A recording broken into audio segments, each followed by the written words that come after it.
Mr. Speaker. The kidnapping, the killing and the mutilation of the respected Saudi journalist Jamal Khashoggi has rightly shocked the world. A killing that has all the hallmarks of being a premeditated murder. Angela Merkel has announced her government will no longer approve new arms sales exports to the Saudi kingdom. That is moral leadership. The UK government must take decisive action. Words of condemnation will not do. Will the Prime Minister finally commit to ending the sale of arms to Saudi Arabia? Prime Minister.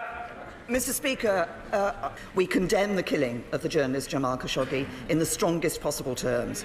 And after his disappearance, we made clear that Saudi Arabia must cooperate with Turkey and conduct a full and credible investigation. The claim that has been made that Mr. Khashoggi died in a fight does not amount to a credible explanation, so there does remain an urgent need to establish exactly what has happened in relation to this.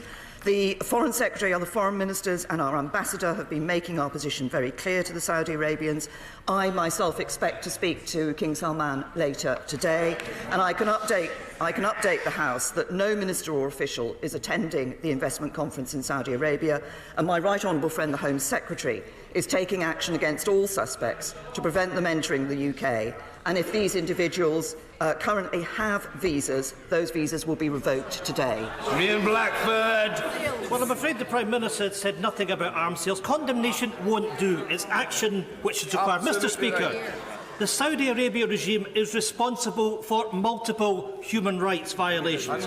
Critics face death by crucifixion. Now, the state-sponsored murder of Jamal Khashoggi. What more evidence of criminality does the Prime Minister need before she fully commits to ending the sales of arms to the brutal regime in Saudi Arabia? Prime Minister. Can I say to the right honourable gentleman, we are concerned about the humanitarian issues in the Yemen, that we are actually the third largest humanitarian donor to the Yemen. In relation to defence exports, the procedures we follow are among the strictest in the world, and in July 2017 the High Court ruled that our sales to Saudi Arabia were compliant with those regulations.